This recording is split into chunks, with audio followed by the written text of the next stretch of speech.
Hey friends, we are back. It's Chelsea here, and Mr. Run Carnivore Run himself, Scott, is here, and we are here to update you. So, I am going from a carnivore diet into the month of January, the lion diet. And Scott is going from a typical American diet and challenging himself for the month of January with a carnivore diet. And we were here on January 2nd to tell you how we were doing, what our plans were, how we were starting, and now we are at the midway point, and we want to update you and tell you how things are going. So, Scott, thank you so much for coming and doing this. I will say we kind of got hit by a lot this month. We wanted to update after a week, but then he got the flu, and one of our children got the flu, and our schedule has been non existent. Everything has been topsy turvy and upside down. We've gotten very little sleep. So now we are all well slept and sort of back up and running, and we're here to talk to you. So, Scott, tell us now what your carnivore diet has looked like this month. Okay, so I've eaten all animal products, mostly ground beef, eggs, cheese, a lot of cheese, chicken, some fish, and bacon. And I ate spices too, like bagel seasoning, some Old Bay, salt. That's about it. So, all varieties of meat and fish, some dairy and seasonings on his plate. And for me, it's just beef, salt, and water. Um, So I also, and this has been a source of major contention, I've gotten some comments. I drink black coffee. I drink a lot of black coffee, and through this challenge, I've learned that I drink entirely too much black coffee. So for the month of February, I was going to do a running challenge. In addition to that, I'm going to quit black coffee, and I'm not looking forward to it. I'm not excited about it, but I know that it's a giant in my life that needs to come down. Until then, I'm going to be drinking coffee. After I'm done with this can of regular coffee that I have, I'm going to switch to a decaf. And then, so going into next month, I will have zero coffee. But until then, I'm doing my version of the lion diet. So bear with me, okay? So, Scott, that's what your diet looks like. How do you feel? We'll go with physically and emotionally, but first, physically, how do you feel since you've been on this? I feel good. I don't feel as tired or lethargic, I guess. I'm not as weighed down from all the, sweets and junk. And you've lost some weight. Yeah, I've lost around 10 pounds, which is good. Yeah. I mean, I feel good overall. As I said, I quit coffee this month, which was very difficult. I got really bad headaches for a couple days, which are horrible, and actually makes me dislike coffee even more because I resent that it put me through the like withdrawal. So I don't like that. Anyway, so I'm doing okay though, doing well. So he's nailing it. He's absolutely nailing it. Um, he's been doing really well, and he gave up coffee, which is a really difficult thing. So that's how you feel physically. How would you say you feel mentally and emotionally? How has that changed you? Good overall in that I'm more aware of what I eat and why I eat and when I eat, things like that, instead of just mindlessly grazing or just constantly eating sweets and whatnot. So I mean, yeah, that's a good thing ultimately. It is painful in that I have, desires and urges and lots of ways I used to self-soothe, I guess, by, getting a burrito or something or fast food or any kind of food really. I miss that, of course, but I'm aware that it's not a good thing, so it's just something you have to deal with, which is one thing that Chelsea makes it very nice because she always makes me nice food and always has food available, so that makes it much easier to deal with those times. Ultimately, it's good though, but I do miss like socializing, like the idea of going out to eat. My whole life, eating out has been like a big thing. It's a big social aspect of like family and whatnot. So not being able to do that or going and then just sitting there and eating nothing while everyone else eats is not fun. Um, but it is cheaper, which is good. Um, but yeah, it's not fun. But that's okay. I mean, I guess food doesn't necessarily need to be fun. Yeah. So there are pros and cons to it, and he's made some very good points, and you complimented me. Thank you. So when I was just doing the carnivore diet, and I have been, it's a little different because, socially it's very difficult, and at some point I got to the just acceptance point, and what I would do is before we were going and doing something or going out to a restaurant, I would just eat here. Unless I looked at the menu and planned ahead, I would just eat here and then I just sip coffee and just socialize with the people. And it just became less about the food. I just sort of adapted to that with both of us, like being very limited and just going to a restaurant with other people and sitting while everybody else eats. It looks a little weird. It feels a little awkward. So it definitely limits you socially.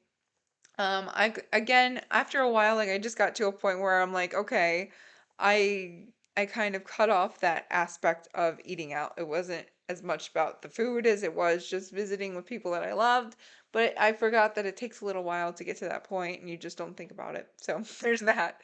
Um, so being on the lion diet, going from the carnivore diet, physically, I don't feel a ton different. My clothes are getting a little looser. It's not like anything extravagant. I will find that before I did the lion, I was eating more dairy. I definitely noticed that I was eating way more um, dairy, and just in general, I was starting to notice my skin changes. I was breaking out, which wasn't good because there was definitely no order to my eating. And so cutting that out, I definitely feel a lot better. My skin feels more clear. I haven't had any breakouts since then. Before the carnivore diet, hormonally, I almost always got a breakout once a month, right around the chin. That's hormonal. After I went on carnivore, I didn't get a breakout for almost a year. And then in October, when I found the carnivore candy, the brown butter bites, be careful with that. I noticed it was like a slippery slope into just me eating butter like all day. And constantly. It was too much. I was just like grabbing sticks of butter and I couldn't stop like sneaking little bites, and it was not good for my skin. It wasn't good for my emotional health. So I've cut that out. So emotionally, definitely that helps. Physically, I don't feel a ton different, but I feel better. I will say. Also, fun, I self-diagnosed myself this month after eliminating spices. I realized I have something called SIBO, SIBO, and it's small intestine bacterial overgrowth. Now, before I did any sort of carnivore or low carb diet, when I would eat a heavy carb laden meal, I'm going to use lasagna as an example because, like a big lasagna meal, almost every single time I would eat a meal like that at the end of the night, I would be bloated, gassy, and like doubled over in pain, like doubled over with pain. And I would have indigestion and acid reflux almost after everything that I ate. And I thought that was like a normal thing. You know what I mean? I just thought I ate too much or it was like a normal thing. It turns out that it wasn't a normal thing. Cut to midway through the carnivore diet, at some point, I started adding spices, especially garlic powder. And I think I ate something with garlic on it. And I started to get some of those symptoms back. And I noticed a huge difference. And I thought, well, maybe that's just, what happens. But the garlic, especially. So I actually did some Googling. And it turns out that garlic has fructans in it. And then that led to a rabbit hole. So I had signs and symptoms very consistent with SIBO. It's basically where the bacteria in your large intestine like grows and goes crazy and ends up in your small intestine, and it has difficulty breaking down carbs. Now, that being said, the treatment for it is just not to eat a lot of carb-laden food. So I'm nailing that. I got it. With that being said, I think that going forward, this diet has shown me that I definitely am going to give up spices. That's something that I'm going to keep going forward. I'm giving up, I'm not going to eat butter like I was. I might have a little bit on a steak at some points, but I'm just going to limit butter and I'm going to go very, very little on dairy. I didn't eat a ton of like cheese and stuff before. It was like a special occasion thing. And again, I would sprinkle, I wouldn't like glob and cheese and stuff like that, because dairy opens up my appetite and I start to like eat like crazy when I have too much of it.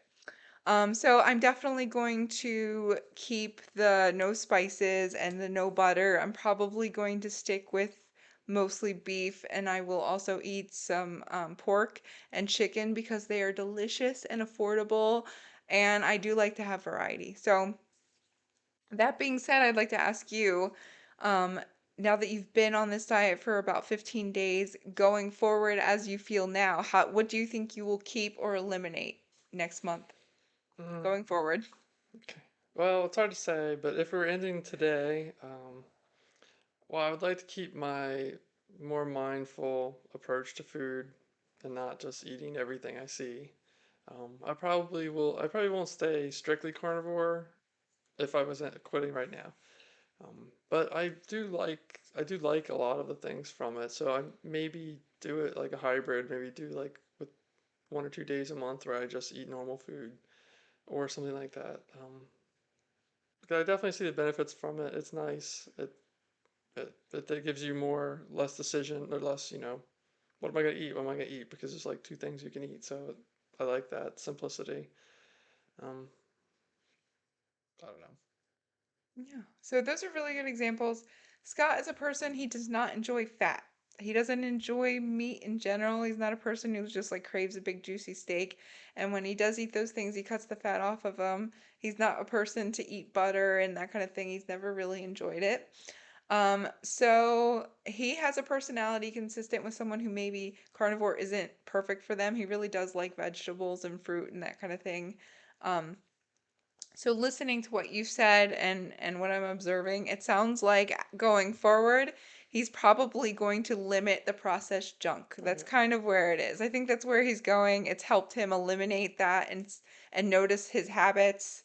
Um, the carnivore diet, if you do it temporary, maybe you have a personality like Scott where meat isn't totally your thing, but it's a really great way to get yourself to see where you are and your habits. It helps you understand what your habits are. Do you feel like you reach for those comfort foods more frequently than you thought, doing this diet? Yeah, it definitely makes you aware of that. But yeah, Yeah, because instead of just eating it, you're like, oh no, I can't eat that. yeah, So then yeah, you keep racking this up in your head instead of just pretending like it didn't happen. Like, oh, I ate a cookie and just keep going about my day. yeah.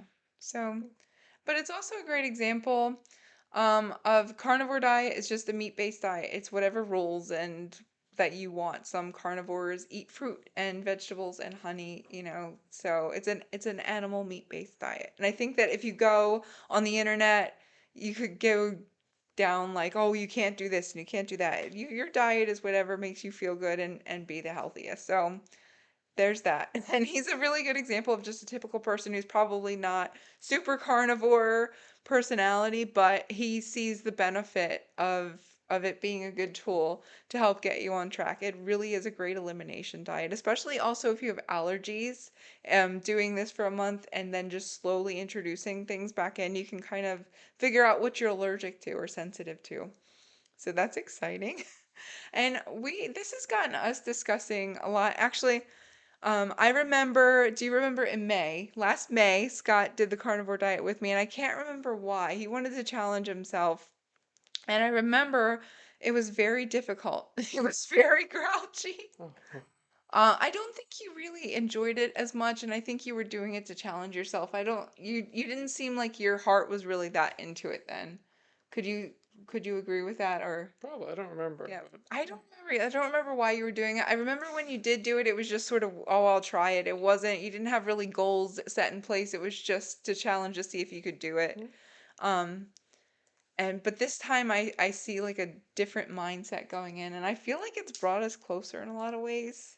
And I see a lot of like more discipline, self-discipline coming out of both of us. Like we're both, he's challenging himself to read the Bible for the year. It's like read the Bible, you read a little bit every day for the year. And mm, that has like gotten us into some really awesome discussions about the Bible. mhm. Um, if you want to see us do a channel where we have conversations about the Bible and whatever's on our minds, let us know in the comments because we'd love to. It's really a great way to connect because when you're giving up things and you're like sort of uncomfortable, it's and challenging yourself, it's really nice to have a partner there with you. So that's been fun. Going forward, yeah, I think I'm gonna stick with a more strict carnivore diet, but I'm not doing full lion, I don't think, going forward. I think Oh February wow. 1st, I'm going to a Brazilian steakhouse with you. So, and I'm very excited about it. I don't see myself going into like full on. I love meat. I love my diet. I don't see myself going on to like a full on like regular food diet anytime soon. Good. But, I definitely feel like I've learned more about myself. How about you? I like mushrooms a lot. Miss mushrooms a lot. Yeah, he misses a lot of foods. There are a lot Yeah, of I really like foods. mushrooms a lot. He's doing so good, though. He's doing so good. You would be really proud of him. Um, Thank you. Scott's always been like, when I met him, his diet was Hot Pockets and those little mini chocolate fun-sized candies and Taco Bell. Those were like his the foods that he ate, and he's always been, and soda, lots and lots of soda. But he's always been like very thin. You know what I mean? So, when he's always been able just to eat whatever he wants, and to see him like get older and be more mindful of what he's eating and really take an interest in his health. And it's really exciting for me because I want him to live forever. We're very private about our children and their lives. Um, but we do have two daughters, and I want him to be here forever for them. And I want me to be here forever, and I hope it works out. So, Sounds yeah. good. We also, there's also like, we think that I know that I've heard there's a connection between sugar and cancer. Like, I think that cancer just feeds on sugar Yes. alone, and I'm not positive. I'm not going to say that as fact. Yes. But if you know more about that and you could explain it, please let us know in the comments. I'd love to learn more about that. I don't have the bandwidth now to research that, but I could read your comments about it. I'd be excited about that. Anyway, so I think that we're gonna end that there. We're gonna check back in a week, and then in the final day of it, and then I think I'd like to do sometime in February. These are my goals. February to do a where are they now, and what we've kept and what we got rid of. So anyway, like and subscribe. God bless. I feel so grateful for all of you, and I will be continuing to update what I'm eating for the rest of this month. God bless.